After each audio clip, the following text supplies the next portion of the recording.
Dr. Sarah Chen's fingers danced across the quantum interface as warning lights bathed the lunar facility's dome in crimson. Through the crystalline ceiling, Earth hung like a jewel against the star-studded void, its blue oceans still pristine from this distance. But Sarah knew better. The crystalline ships were already entering the atmosphere, their translucent hulls refracting sunlight into deadly prismatic beams. "Transmission status," she called out, her voice steady despite the tremor in her hands. The holographic display showed 89% completion of humanity's genetic codex upload. It wasn't just DNA sequences being broadcast into the cosmos. It was the essence of what made them human.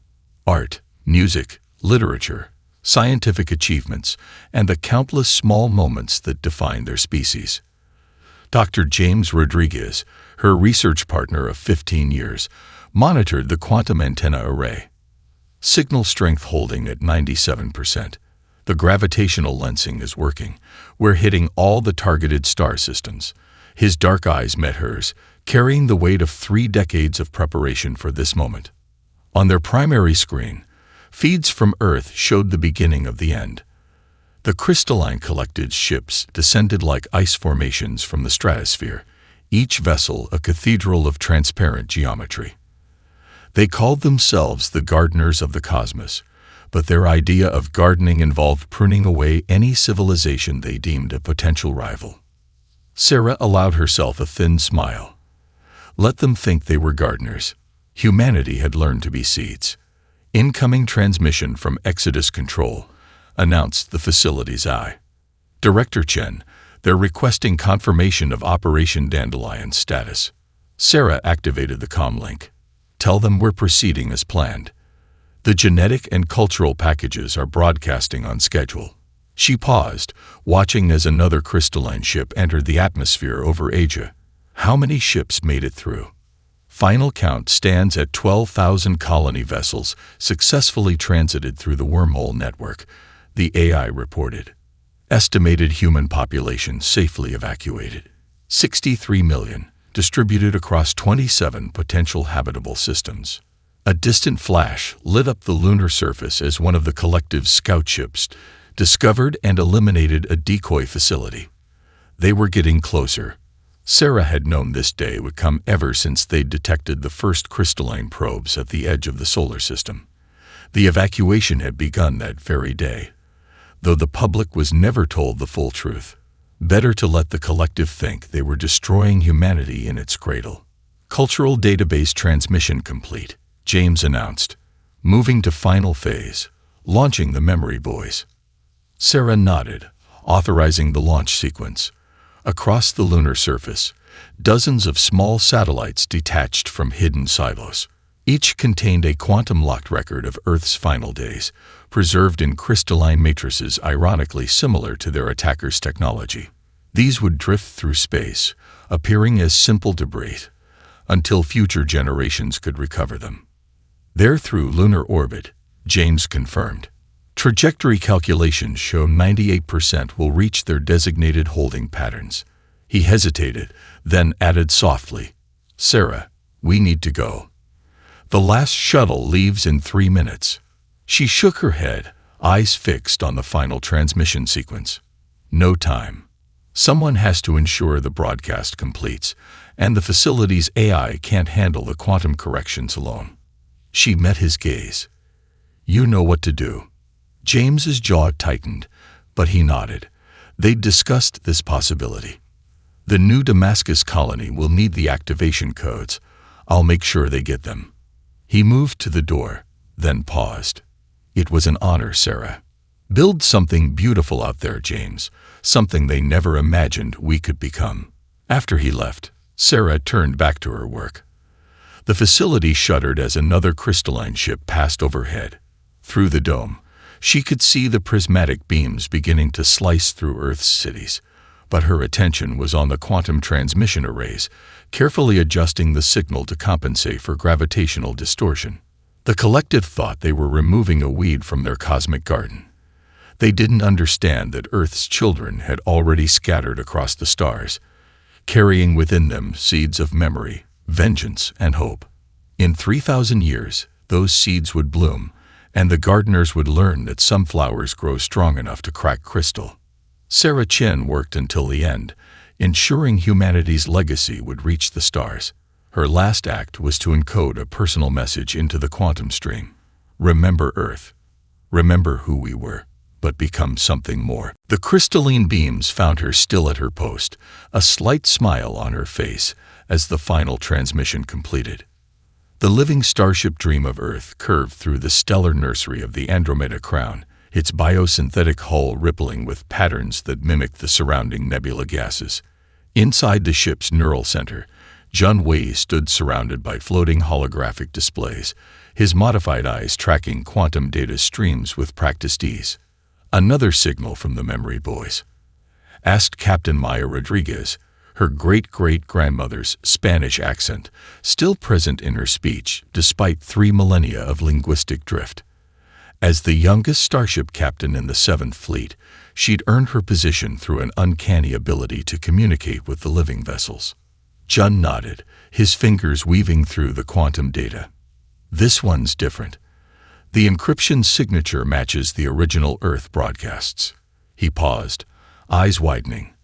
"Maya, I think this is from the lunar facility, from the final day." The Dream of Earth itself seemed to pulse with interest, its neural pathways glowing brighter.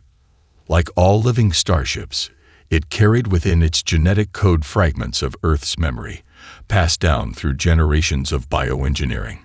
The ship's consciousness reached out, helping to decode the ancient signal. Around them, the neural center transformed, quantum holographics reconstructing a scene from 3,000 years ago. They found themselves standing in the lunar facility, watching Dr. Sarah Chen work at her console. The image was incredibly detailed, every worry line on her face, every reflection in the facility's dome visible with perfect clarity. "Ancestral memory reconstruction complete," announced the ship's voice, a melodic blend of harmonics, cross-referencing with historical archives. Maya moved closer to the hologram, studying the ancient scientist's face. "She knew," she whispered. "Look at her expression. She knew the colonies would survive." Jun was more interested in the data scrolling across Dr. Chen's console. "These are the original transmission logs. They show exactly where each quantum package was sent." His enhanced vision zoomed in, capturing details that had been lost to history. And something else. She wasn't just broadcasting our genetic code. She was embedding a map of the crystalline collective's territory. The hologram shifted, showing the final moments as crystalline beams approached the facility. But before the recording ended, they saw Dr. Chen input one last command sequence. The quantum data stream shifted, taking on a new pattern. "Ship, analyze that final transmission pattern," Maya ordered. The Dream of Earth complied, its biological quantum processors spinning up to full capacity. "Pattern analysis reveals embedded technological data," the ship reported. "Specifically, resonance frequencies of crystalline technology." Dr. Chen was studying their ships even as they attacked. Jun's hands flew through the holographic controls, extrapolating the data. "This changes everything. We thought the collective's technology was impenetrable, but Dr. Chen found their weakness. Their entire civilization depends on specific cosmic radiation frequencies to power their crystal tech." Maya watched as new data patterns emerge, showing the complex web of radiation that powered the collective's empire. They've expanded since Earth's time. These frequencies now support thousands of their worlds, which makes them even more vulnerable, Jun noted. One change to the background radiation of their territory, and their entire civilization would halt. Maya finished. She turned to study the hologram of Dr. Chen again. She didn't just give us the means to find them. She gave us the key to defeating them. The Dream of Earth pulsed with a new thought. "Captain, analyzing Dr. Chen's data reveals something else. The collective's expansion pattern is mathematical. They're not just eliminating potential rivals, they're reshaping space itself to maintain their preferred radiation frequencies." Jun nodded slowly. "That's why they destroyed Earth. Our technology was beginning to affect local space in ways that would have disrupted their power source. He paused, a slight smile forming. And now we can do exactly what they feared. Maya touched the ship's neural interface, feeling its excitement mirror her own. Prepare a quantum transmission to Fleet Command. Priority 1 encryption. She looked at the hologram of Dr. Chen one last time before it faded. Tell them we found our way home. As the dream of Earth composed the message, its hull shimmered with patterns of anticipation. Humanity had not just survived. They had evolved into something the collective never could have imagined. And now, after 3,000 years, the seeds of Earth were ready to bloom. Commander Elena Santos stood before the crystalline mirror in her quarters aboard the diplomatic vessel Star Wanderer, watching her engineered skin shift and settle. The biosynthetic mask that hid her human nature was a masterpiece of deception, presenting her as a member of the fictional Nomad Concordat. Golden scales sparkled along her neck, and articulated ridges traced her forehead, all carefully designed to intrigue the crystalline collective without alarming them. Final atmospheric composition analysis complete, her neural interface whispered. The collective's capital city maintains exactly the same radiation frequency as recorded in Dr. Chen's data. They haven't evolved at all. Elena allowed herself a small smile. 3,000 years, and the supposed gardeners of the cosmos remained as rigid as their crystalline technology. Status of the delegation. All 20 members have successfully adapted to their biosynthetic masks. The quantum encryptions are holding. No sign that the collective can detect our true nature. Through her cabin's viewport, the collective's capital world shimmered like a diamond in space. Crystal spires rose from the surface into low orbit, each one capturing and redirecting cosmic radiation in endless recursive patterns. Beautiful, but stagnant, like a perfect flower preserved in glass. Incoming transmission from Surface Control, the ship announced. They're ready to receive the Nomad Concordat delegation. Elena straightened her iridescent robes, another piece of the carefully crafted deception. Remind all delegates, maintain quantum damping fields at maximum. We can't risk them detecting our enhanced biology.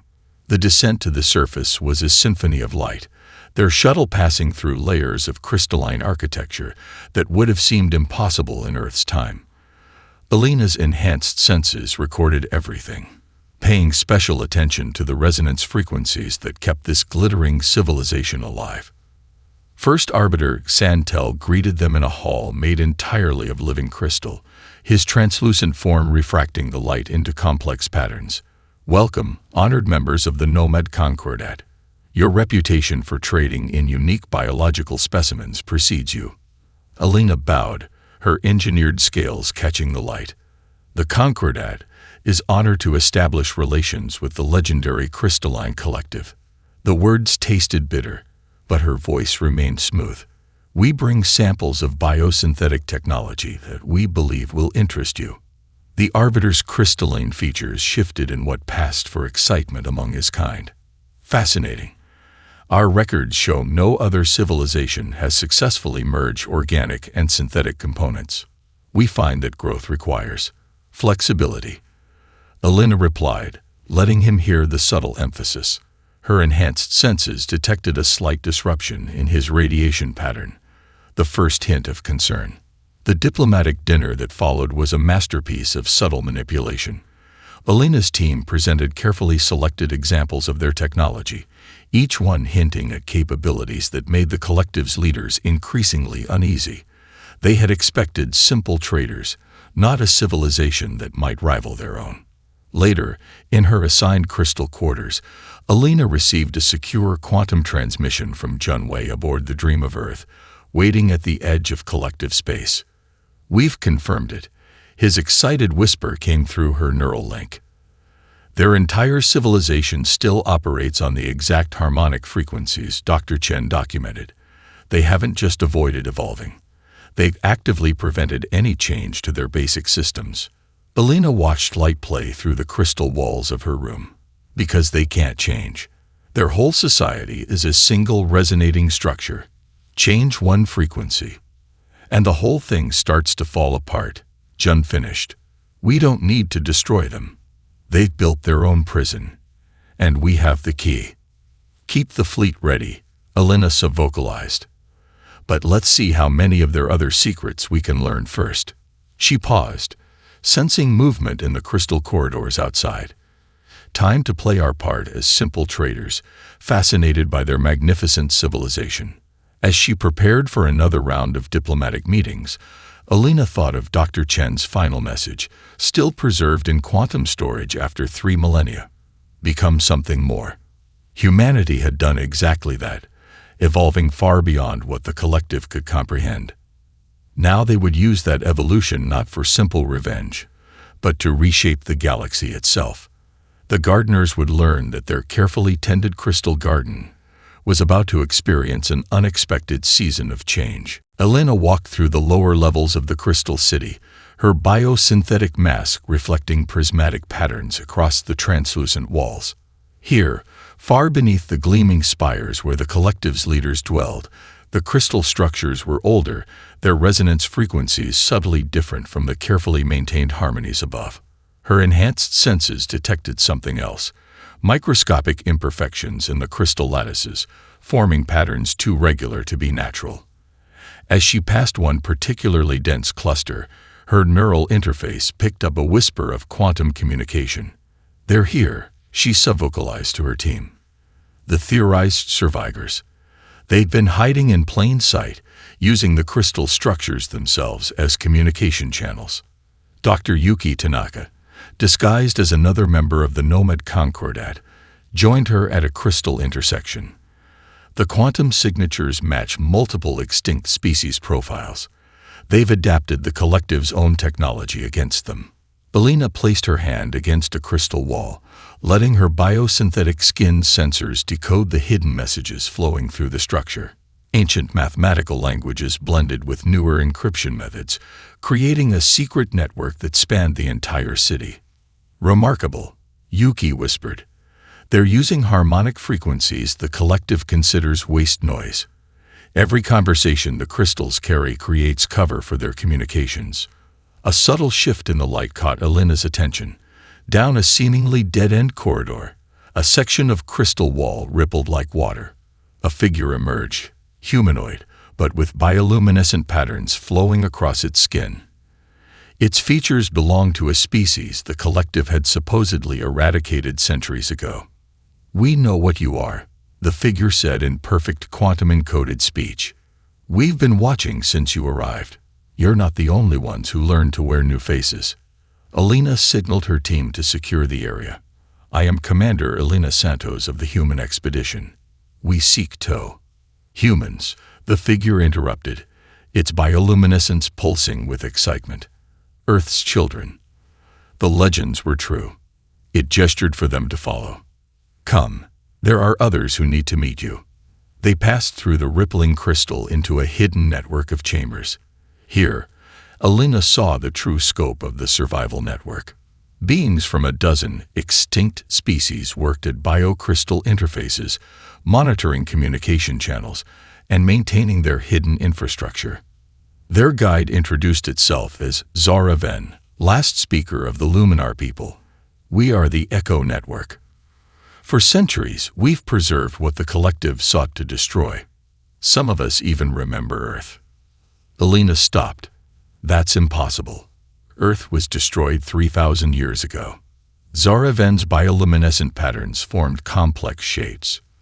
Time moves strangely in crystal spaces.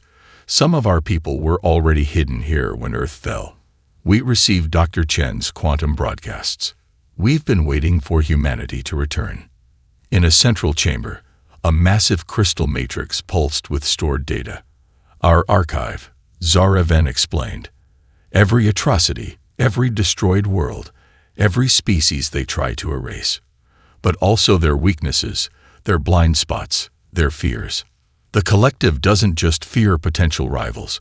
Another survivor added, this one a crystalline being unlike the collective's rigid forms. "They fear change itself. Their entire society is built on maintaining perfect stasis." Alina shared a look with Yuki. "That's why they can't alter their harmonic frequencies. Any change risks their whole civilization. Precisely, Zaraven confirmed. But we've discovered something else. The crystals remember.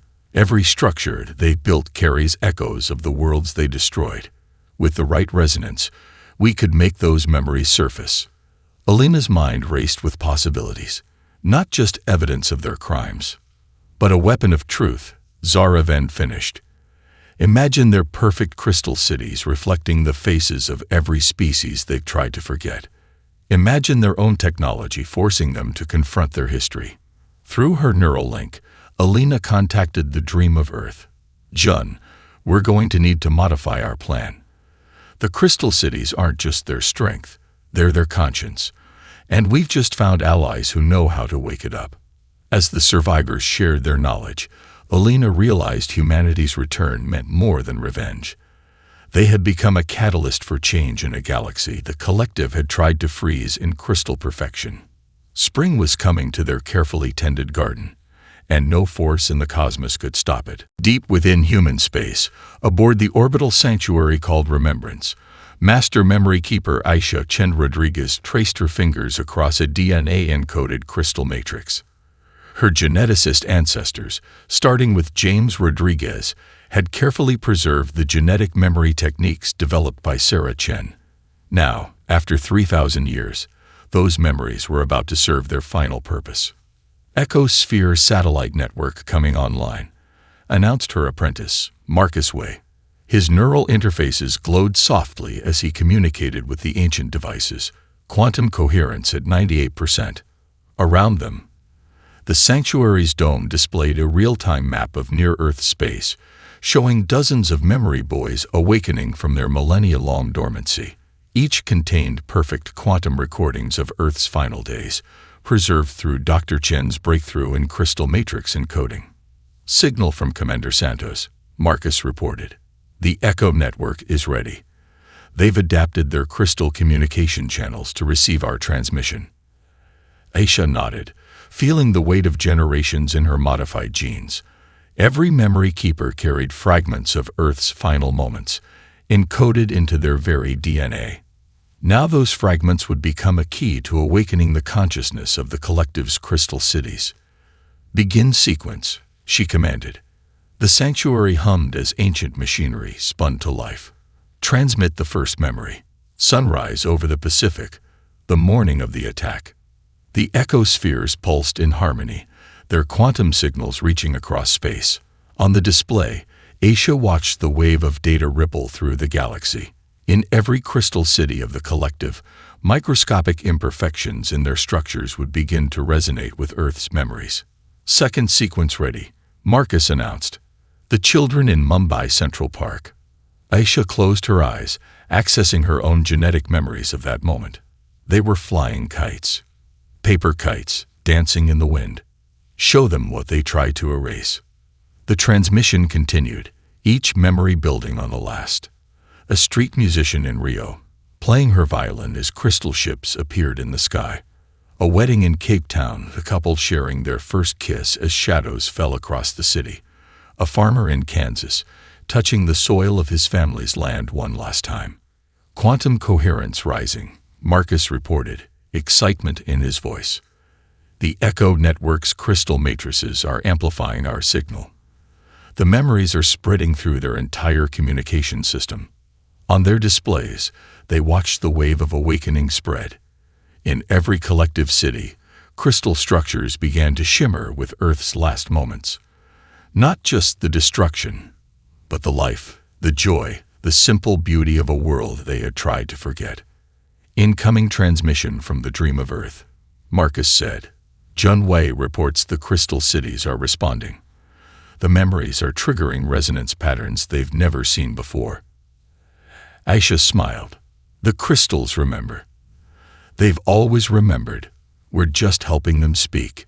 She turned to the sanctuary's main crystal matrix, where the most precious memory of all was stored. Prepare for final sequence transmission. The matrix glowed as it accessed Dr. Sarah Chen's last message, recorded in the quantum stream moments before her death. Not just her words, but her hopes, her determination, her vision of what humanity could become. All memory keepers, Aisha broadcast to her fellow guardians across human space. Access your genetic memories. Let them flow into the stream. Show them not just what we lost, but what we became. Thousands of memory keepers joined their consciousness to the transmission. 3,000 years of human evolution, adaptation, and growth flowed through the quantum network. The story of a species that refused to disappear, that turned exile into transformation. In the crystal cities of the collective, the carefully maintained silence began to crack. The memories of Earth rippled through their perfect structures, carrying with them the echoes of every world they had tried to sterilize. The gardeners would face the ghosts of their garden at last. Transmission complete, Marcus whispered. The memories are self-sustaining now. The crystal matrices will keep broadcasting until they change, Aisha finished, or until they shatter under the weight of truth. She touched the crystal matrix one last time, feeling the pulse of ancient memories. The choice is theirs now. The Grand Conclave's meeting hall floated in neutral space, its biocrystal architecture representing a blend of 100 species technologies. Elena Santos stood at the speaker's podium, her biosynthetic mask now dissolved to reveal her human features. Before her, representatives from every major galactic civilization watched in stunned silence. "We are humanity," she declared, her voice carrying through quantum translators to every being present. 3,000 years ago, the crystalline collective destroyed our homeworld, believing they had eliminated a potential rival. They were wrong. The collective's delegation, led by First Arbiter Santel, shifted in their crystalline forms. These are baseless accusations. There is no record of this world Earth in any official archive. Elena smiled. No record in your archives, perhaps. But the crystals remember. With a gesture, she activated the quantum projection system. The hall filled with images from the memory keeper's transmission. Earth's final days played out in perfect detail. From their section of the hall, the Echo Network's representatives emerged from hiding. Tsar Avenge stepped forward, her bioluminescent patterns pulsing with suppressed emotion. "We are the forgotten ones, the species you try to erase. But like humanity, we survived." More delegates stood, representatives of civilizations long thought extinct. Each carried proof of their own world's destruction, preserved through technologies the collective had never imagined possible. "Your perfect crystal cities are awakening," Elena continued. "Every structure you've built carries the memories of the worlds you destroyed.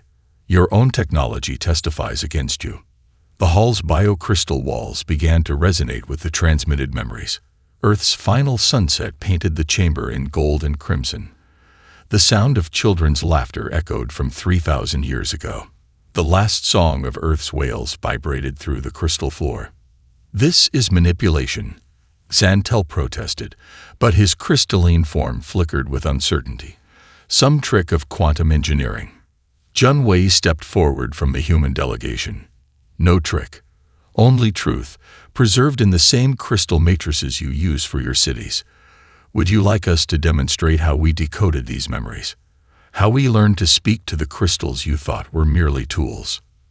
The Dream of Earth, hovering outside the conclave station, transmitted its sensor readings. On displays around the hall, delegates watched as the collective cities across the galaxy began to shimmer with awakened memories. Each crystal spire became a beacon broadcasting the history the collective had tried to bury. "We could have chosen revenge," Elena said into the rising murmur of voices. "We could have used our understanding of your crystal technology to shatter your civilization. Instead, we chose to show you what you've forgotten. The beauty of change, the strength of diversity, the power of memory." She gestured, and the images shifted to show human civilization's evolution over 3 millennia. Living starships dancing through nebulae, biosynthetic fusion creating new forms of life, the preservation of Earth's legacy through genetic memory and quantum encoding. "Your greatest fear was that we would become rivals," Elena continued, "but we became something else entirely. We learned to blend the organic and the crystalline, to grow rather than merely build, to change rather than remain static. And now we offer that knowledge to all species, including yours. The hall erupted in discussion as delegates processed the implications. The Echo Network representatives began sharing their own stories of survival and adaptation. The collective delegation sat in stunned silence as their perfectly ordered world cracked under the weight of truth. The choice is yours, Alina concluded. Continue to resist change, and watch as your crystal cities remember everything you've tried to forget. Or join us in building something new. A galaxy where diversity breeds strength, where memory teaches wisdom, and where no species needs to fear extinction for daring to grow. As she stepped back from the podium, Alina felt the subtle vibration of crystal matrices throughout the station resonating with Earth's memories. The tide of truth was rising, and not even the collective could hold it back. The garden they had tried to prune into perfection was about to bloom in ways they had never imagined possible. The dream of Earth hung in space above the collective's capital world, its biosynthetic hull resonating with the frequency adjustments that were about to change a civilization. In the ship's neural center, Jun Wei worked with a team of quantum engineers, making final calculations that would alter the cosmic radiation fields powering the crystal cities. All Memory Keeper satellites in position, reported Aisha Chen Rodriguez through the quantum link. The Echo Network has evacuated their hidden enclaves. We're ready to begin the frequency shift. Alina Santos stood on the Crystal City's central spire, watching the sunset refract through structures that had remained unchanged for millennia. First Arbiter Santel stood beside her, his crystalline form showing signs of stress from the memories now flowing through his city's matrix. "You truly mean to do this," he said, not quite a question. "To change the fundamental resonance that has sustained us since our beginning." "Your beginning," Alina corrected gently, "not your end. Change doesn't mean destruction. San Telephone, we're offering you evolution." The dream of Earth initiated the first phase, sending precisely calibrated waves of radiation through space. The crystal spires began to shimmer with new frequencies, their perfect harmonies shifting into more complex patterns. Throughout the city, ancient crystal matrices began to pulse with new possibilities. The rigid structures that had maintained the collective stasis for so long started to flow like liquid light, responding to the changed cosmic radiation. Multiple quantum signatures detected, Jun Wei reported through Alina's neural link. The crystal matrices are adapting, creating new resonance patterns we've never seen before. Some of the collective's members panicked as their technology began to change. But others, led by younger crystal beings who had seen the truth in the awakened memories, embraced the transformation. Their forms shifted, becoming more fluid, more organic, more alive. "Second phase ready," Aisha announced from Remembrance, introducing the biosynthetic harmonic overlay. The Memory Keepers activated their genetic archives, broadcasting not just memories now, but the quantum patterns of human evolution. The crystal cities began to pulse with new possibilities, ways to blend the organic and crystalline, to grow rather than merely exist. Alina watched as Santel's own form started to change, responding to the new frequencies. What is happening to us?" he asked, his voice carrying unexpected wonder. "You're learning to dance," Alina said, remembering an ancient Earth phrase. "Your crystal matrices are discovering rhythms they've always been capable of, but never allowed to express." Throughout collective space, the rigid perfection of crystal cities began to transform. Spires that had pointed accusingly at the stars now curved in graceful arcs. Structures that had imprisoned their builders in stasis began to pulse with life and possibility. "Final phase initiating," Jun Wei reported. Quantum resonance cascade reaching critical threshold. The dream of Earth led a symphony of frequency modulation, conducted through the combined efforts of humanity, the Echo Network, and those among the collective who had chosen to embrace change. The transformation rippled through space like waves in a cosmic ocean. Some crystal cities fought the change, their structures cracking under the strain of resistance. but most began to flow into new forms, their matrices incorporating the biosynthetic patterns that humanity had developed over millennia. "We're receiving signals from across collective space," Isha reported. 80% of crystal matrices are successfully adapting to the new frequencies. The rest will have to choose," Elena finished. "Adapt or fade. But the choice must be theirs." Standing in the transformed spire, Elena watched crystal beings learning to reshape themselves, to grow, to change. The memories of Earth now flowed through their cities not as accusations, but as inspiration. The gardeners were learning that the most beautiful gardens grow wild and free. "What do we become now?" Santel asked, his form shimmering with newfound potential. Elena smiled, remembering Dr. Chen's final message. "Something more. Something new.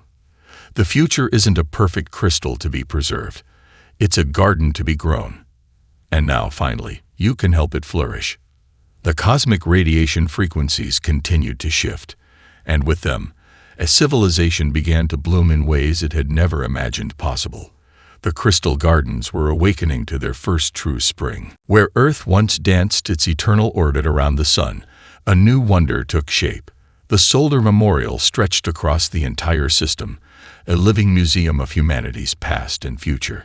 Engineered planetoids carried recreated ecosystems from Earth's history, while quantum archives allowed visitors to experience moments from humanity's journey among the stars. Elena Santos stood in the observation dome of the central station, watching a group of young collective crystals interact with human children. Their forms sparkled with biosynthetic adaptations as they shared stories through patterns of light and color. "The latest survey results are in," Jun Wei said, joining her at the window. "Over 90% of collective societies have successfully integrated the new harmonic patterns. The remaining holdouts have established their own enclaves, but even they're beginning to show signs of change." Below them, in the memorial's grand atrium, representatives from dozens of species gathered for the opening ceremony. The Echo Network had emerged fully from hiding, their preserved cultures adding new colors to the galactic tapestry. Zara Ven's bioluminescent patterns danced as she shared ancient songs with a group of fascinated diplomats. "Message from the Dream of Earth," Elena's neural interface announced.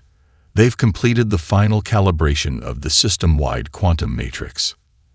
At her signal, the memorial's central archive activated.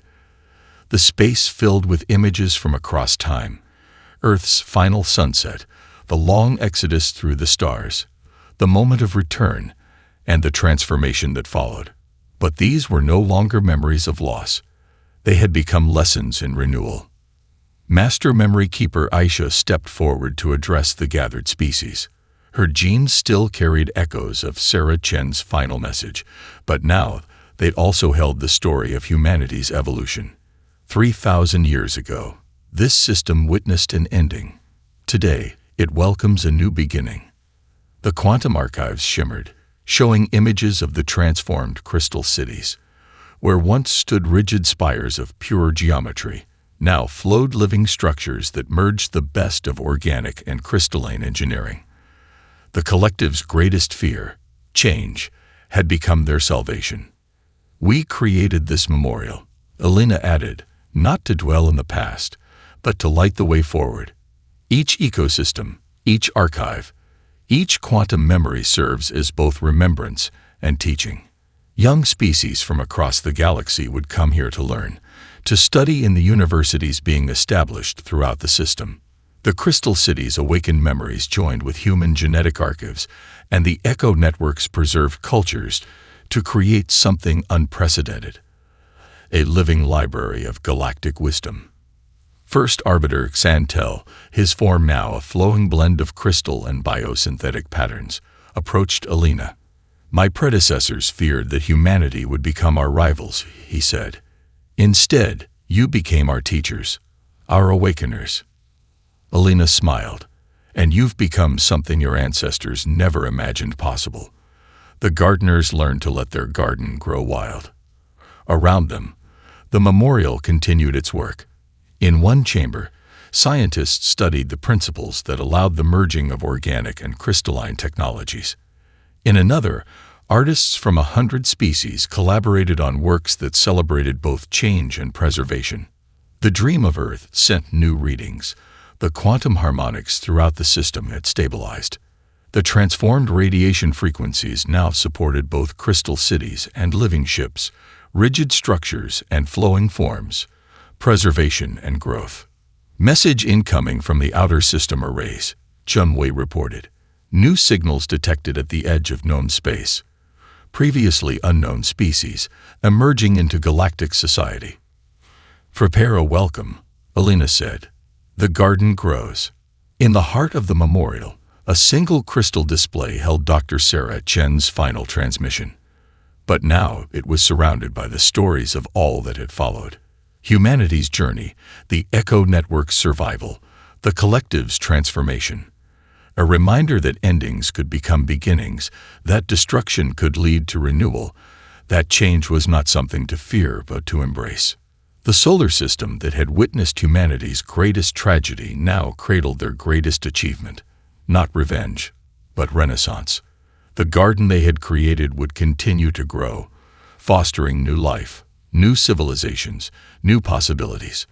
And in the strengthened bonds between former enemies, in the sharing of wisdom between ancient species and emerging ones, in the endless dance of preservation and transformation, they had created something greater than justice. They had created hope.